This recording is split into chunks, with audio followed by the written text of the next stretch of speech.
Home Depot right now. We're looking for 1/4-inch wood. We're going to use those to build the rest of our walls today. We are building double walls so that we can add a structure on the inside and hide all the screws that we're using to attach the wall to the inside skin of the trailer.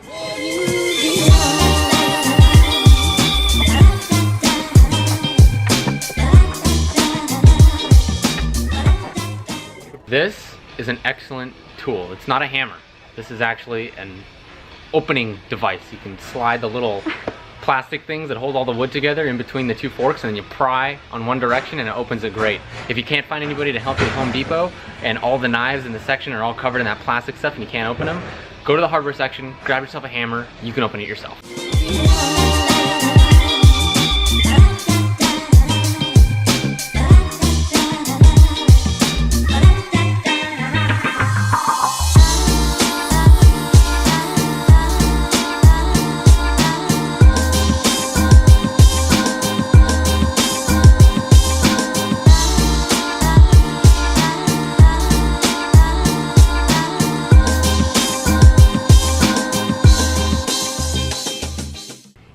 We are back at the trailer today and we're going to work on framing in the refrigerator, which we're super excited about.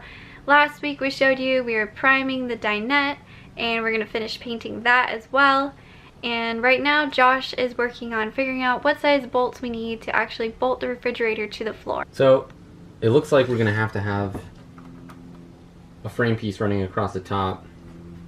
Looks like it's about 1/4 inch wide. The sizing looks to be about the same on the bottom as well and back.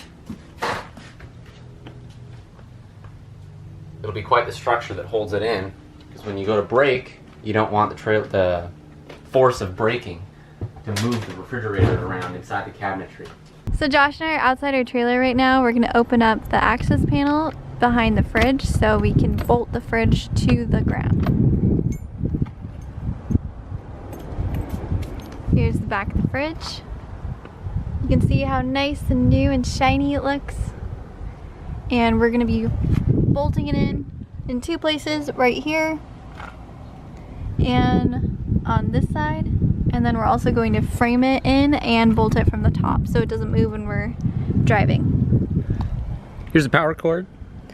This fridge runs off of 110 in addition to propane. The propane line is coming out of the floor right here. But this is going to plug into an outlet that is immediately above this location on the wall.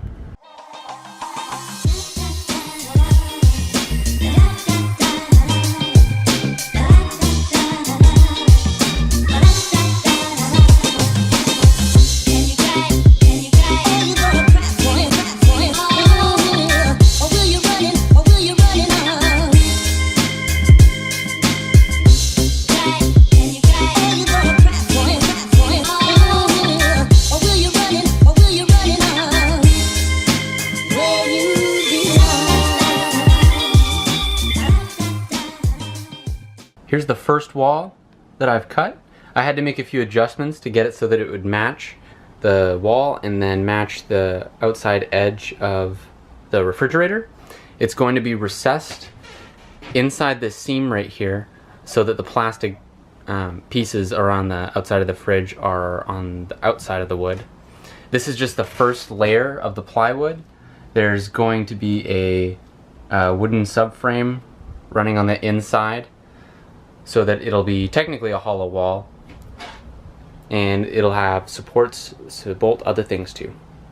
And this is how we're going to attach it to the wall. He's going to drill it all along here because we don't have the original C-channels, and unfortunately I haven't been able to find any online too, so we just kind of made our own way of doing it. And we're going to bolt it to the floor down here. And then we'll put the second panel on top so you won't be able to see any of that, and it'll look really good.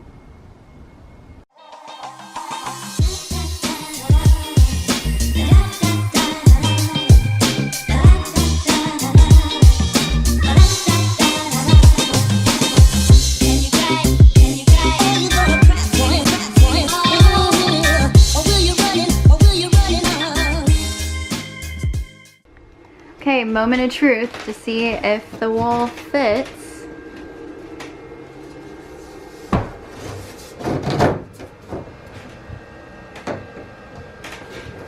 I think it's gonna come together really nicely.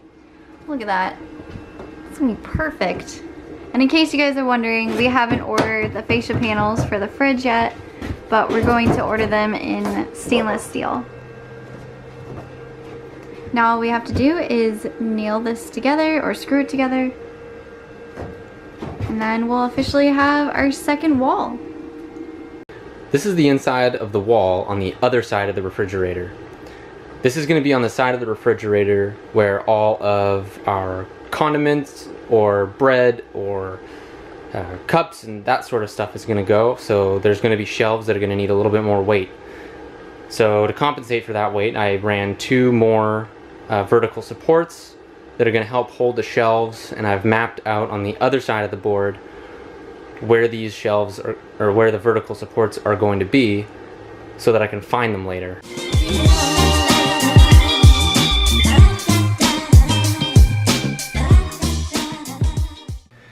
I've got some pieces of wood that I've set along the edge, like these 2 here, all the way down, that are going to be used to connect this wall to the exterior aluminum of the trailer.